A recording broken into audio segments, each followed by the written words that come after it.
my talk was about poetry and history. Um, you know, most kids for the last like 70 years have been like not doing well in history, especially in America. Like we suck at history, um, and I feel like there is a better way to teach it. Um, and so for me, uh, I got an opportunity in second grade to write a poem about Ellis Island because I grew up in the Bronx, New York, Mm-hmm. and my poem was about this family who got stopped while trying to check in, and the family got split up, and um,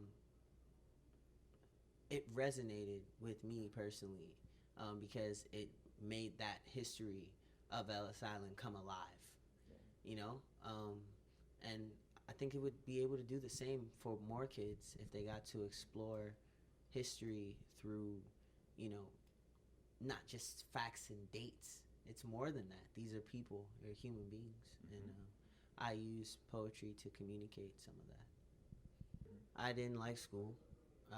I like the teachers. I like being in a classroom. I didn't like homework or the way that work was just looked. You know, it was weird to me. So I've been a C student up until college. I was a C student, and I knew I had to pass the class, but it was boring, so I did just enough.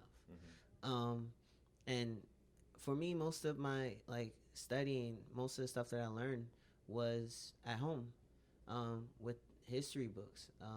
My mom forced me to do like history essays, you know, um, and she also, you know, that doing that helped me really shape my craft, especially with history, focusing specifically on people and events, and how certain societies worked at a specific time period.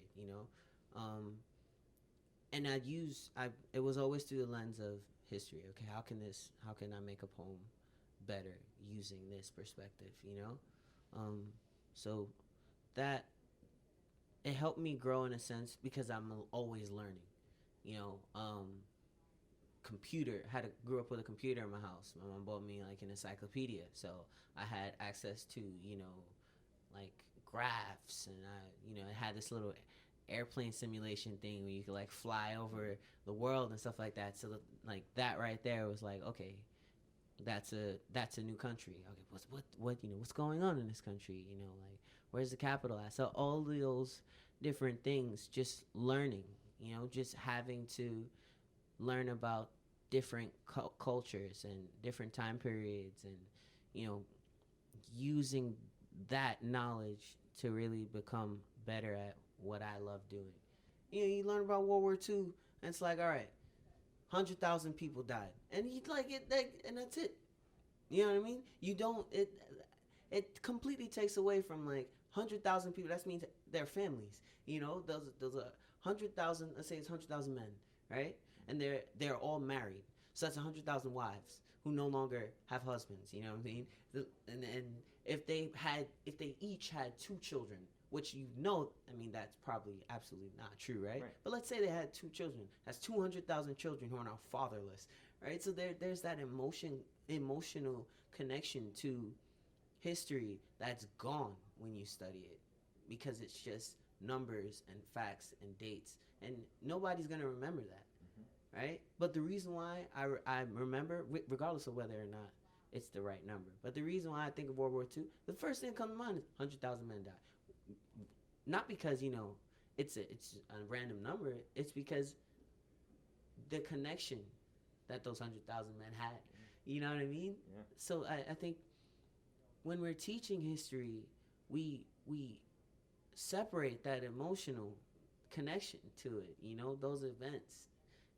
Like slavery was horrible. Okay, yeah, but what like what really made it horrible, right? Then you talk about like even when we discuss the horrors that happened after slavery, we're talking about the Reconstruction era, right? Mm-hmm. um, 1777, like Abraham Lincoln's got troops in the South. Slavery was the entire economic system in the South, right? Most people in the South could not afford slaves. They were very expensive. And now they're out of work. Not only are they out of work, but they have no idea how to farm. They have no idea how to grow their own crops because only the slaves did that. So now they're hungry. And now you have starving families, right? Then the KKK develops. That whole part, right? There's a reason why things happen. There's a chain reaction, right? So the way we teach history is, okay, this bad thing happened, and then there's a hero who changed all of that. That's not how it works, man. Like that's not how it works. It never works like that. I want to travel the world and perform poetry. That would be great. I need to read so much more and learn so much more from, excuse me, from people I don't know. I've been spending most of my time now, like talking to strangers about. I just ask people how often they contemplate reality, and some people answer, others don't. I, I kind of want to get back into academia, Mm-hmm. but I'm also torn because there's that emotional connection that sometimes lacks in academia. Um, but and then again, I don't know. What's next? What's next? Get back into school. Continue doing poetry. Hopefully, perform all over the world, and then teach, and then teach for the rest of my life, like forever, in some school or some schools, in my community and other communities, different country. Take what the way that I believe teaching should happen and share that, and hopefully it will be accepted. I mean, I'm sure some people are gonna be like, "You're crazy. That's stupid. Don't do that. Don't do that." Yeah. And hopefully it just, I don't know, spread my ideas because I think they're worth spreading.